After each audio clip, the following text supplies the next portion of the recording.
여러분 안녕하십니까. 목요일 아침 여수 MBC 뉴스투데이입니다. 정현복 광양시장이 이번 6일 지방선거 불출마 선언을 번복하고 출마를 저울질하고 있다는 설이 확산하고 있습니다. 하지만 정 시장 측은 전혀 근거 없는 루머라고 일축했습니다. 김주희 기자입니다. 지난해 9월 광양시의회 제303회 임시회 2차 본회의장.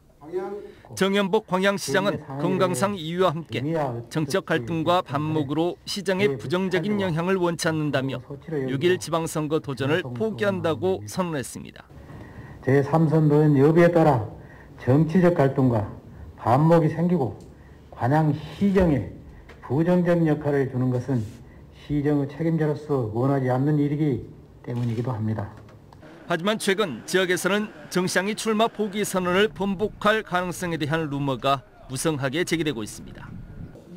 아동 청소년 긴급 재난생활비 지원 등 지역 사업을 임기 말 무리하게 강행하려 했던 것도 정 시장이 출마를 염두에 둔 것 아니냐는 주장에 이어 정 시장이 중대 발표를 준비하고 있다는 확인되지 않은 사실까지 지역 내 급속히 확산하기도 했습니다. 이에 대해 정 시장 측에서는 전혀 근거 없는 루머일 뿐이라고 일축했습니다. 특히 투병 중인 정 시장이 불출마 선언을 번복하고 지선 출마를 준비한다는 것은 어불성설이라는 공식 입장을 밝혀왔습니다.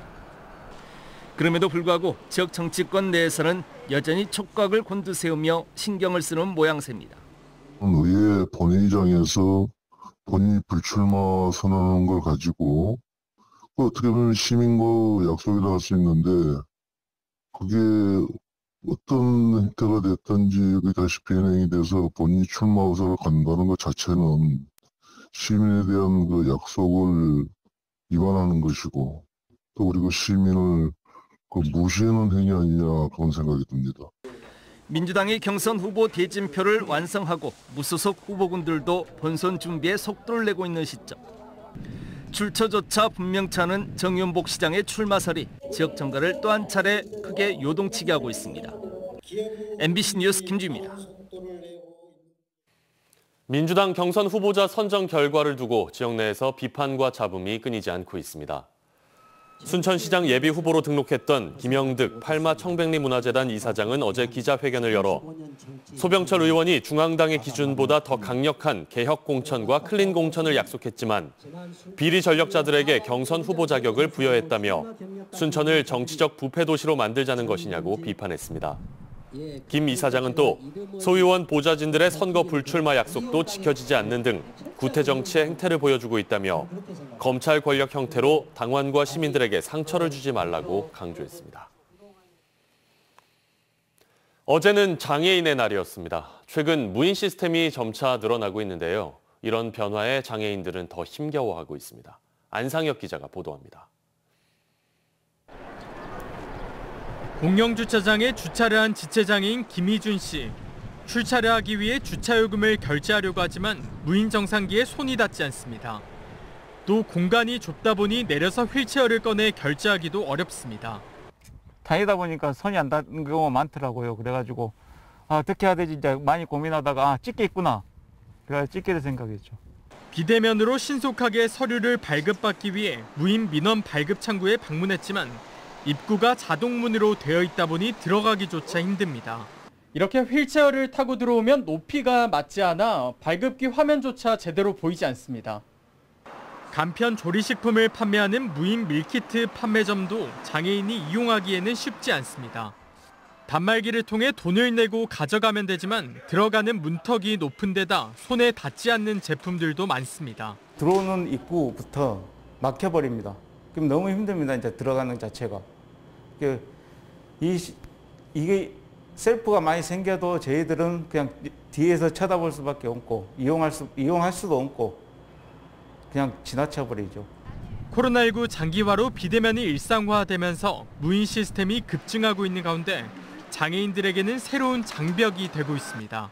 넘어야 산인데 장벽인데 너무나 힘드네요. 계속 다니다 보면 진짜 너무나 힘들어요. MBC 뉴스 안상혁입니다. 매출만 수십억 원에 이르는 한 사회적 기업에서 노동 착취를 당한 직원들의 이야기 보도해드렸는데요. 유령인을 앞세워 순천시로부터 인건비를 중복으로 받는가 하면 가짜로 면접을 꾸며 청년 일자리 지원금을 타내는 등 사회적 기업에게 주어지는 혜택들을 악용한 정황도 드러나고 있습니다. 강서영 기자가 취재했습니다. 지난해 순천시는 도시재생사업 명목으로 A사회적 기업에 인건비 8,400여만 원을 지급했습니다. A기업이 7명의 직원을 투입하겠다는 사업계획서를 제출했기 때문입니다. 그러나 실상은 직원 B씨 혼자 해당 사업을 도맡아 했던 상황. 그나마 지급된 1명분의 인건비마저도 A기업 간부의 아버지에게 송금해야만 했던 직원 B씨는 정체 모를 남성 김모 씨가 자신과 함께 사업 참여자 명단에 올라 매달 160만 원을 수령한 사실을 알고 충격을 받았습니다. 돈 받은 값어치는 해야 되지 않겠냐라는 그런 뉘앙스의 말을 들었을 때 저는 사실상 말을 할 수 없었죠. 저는 달러 20만 원 받고 일하는데 할 수는 없잖아요. A기업에 고용은 되어 있지만 정작 직원들은 본 적도 만난 적도 없다는 정체불명의 유령인 김모 씨. 6달 동안 도시재생사업 인건비를 받은 김 씨는 그러나 순천시 전문인력 지원 사업으로도 매달 250만 원의 인건비를 받고 있었습니다. 유령인에게 세금이 중복돼 지급되고 있었던 겁니다. 목격한 적도 없고요. 그렇게 되면 처음에 도시재생 계획서를 쓸 때부터가 거짓이라는 말이죠.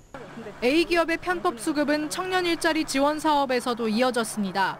A기업 대표가 자신이 대표로 있는 다른 법인을 이용해 직원 B씨의 소속 법인만 바꿔 마치 새로 입사를 한 것처럼 꾸미고 1년간 B씨의 임금을 지원받았다는 겁니다.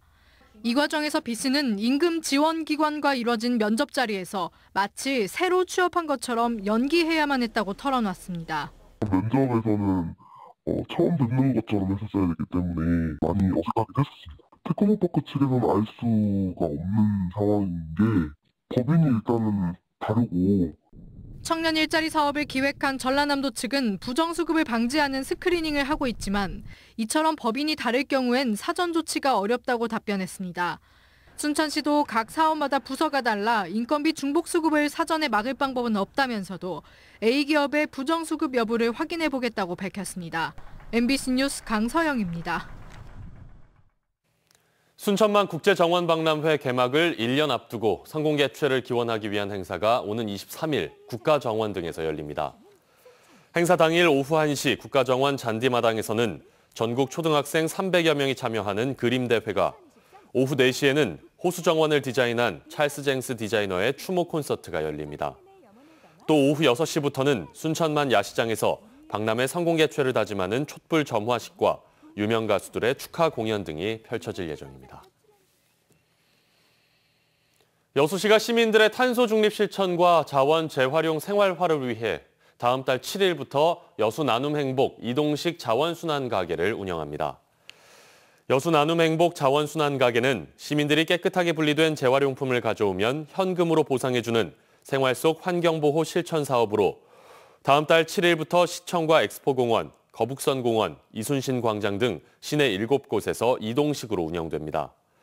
보상 품목은 분리배출 표시가 있는 용기류와 의류, 종이류 등 6가지 20개 세부 품목이고, 여수시는 비우고 헹구고 라벨을 깨끗이 제거해 분리한 재활용품만 보상받을 수 있다고 밝혔습니다. 광양시가 백운제 일원의 경관숲을 조성합니다. 광양시는 생활권 주변 기후변화 대응과 미세먼지, 폭염 등 피해 저감을 위해 본강면 백운제 일원 2만여 제곱미터 면적에 오는 7월까지 경관숲을 조성합니다. 특히 이번에 조성되는 백운제 경관숲은 숲속 산책길과 쉼터 등 테마별로 구성돼 전남을 대표하는 아름답고 쾌적한 공간이 될 것으로 기대됩니다. 고흥에서 발굴된 복룡 고분이 새로운 축조 방식으로 만들어진 사실이 드러났습니다.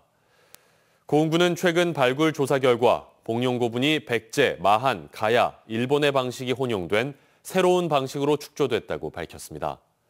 고흥군은 복룡 고분이 삼국시대 산성으로 알려진 백치성과 동일한 기와를 사용한 것으로 드러났다며 삼국시대와의 연계성도 확인됐다고 덧붙였습니다. 보통 이맘때면 서남해상에선 꽃게가 한참 잡히는데요. 수온이 낮아 예년보다 어획량이 많이 줄었다고 합니다. 또 코로나19 여파로 꽃게 중국 수출길까지 막혀 어민들의 한숨이 깊어지고 있습니다. 신광하 기자의 보도입니다. 꽃게 운반선이 속속 들어오면서 항구가 활기에 넘칩니다. 바닷물을 가득 채운 고기 창고에서 알이 가득 찬 꽃게를 꺼내는 손길이 분주합니다. 요즘 꽃게 어장은 제주 추자와 진도 인근 해역에 형성되고 있습니다.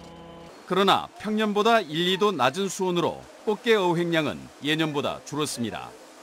작년하고 비해서 올해 꽃게가 조금 늦게 난 편이에요. 그러니까 수온도 너무 차고 앞으로 이제 딱 한 달 남았는데 이제 얼마나 나올지는 모르겠어요. 꽃게 물량이 준 데다 코로나19 여파로 중국 수출기까지 막히면서 산지 가격도 요동치고 있습니다.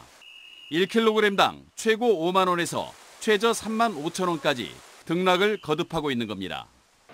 코로나가 종식이 되고 중국 수출길이 열리면은 중국에서 지금 현재 5만 원 선에 거래가 되는 걸로 알고 있습니다. 그러면은 지금 현재 단가로 봐서는 바다에 봄을 알리는 꽃게는 돌아왔지만 널뛰는 가격과 조업부진이라는 이중고에 어민들의 마음만 타들어가고 있습니다.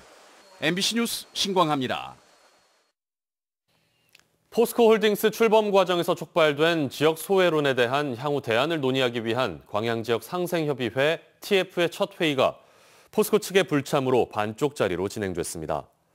어제 광양시청 회의실에서 열린 상생협의회 TF 1차 회의에서 전남도와 광양시, 시의회와 상위, 시민단체는 당초 참가를 약속했던 포스코 측 임원 2명이 불참한 데 대해 기업이 지역과의 상생 발전을 위한 진정성에 의문을 제기하며 지역사회를 철저히 무시한 처사라고 규탄했습니다.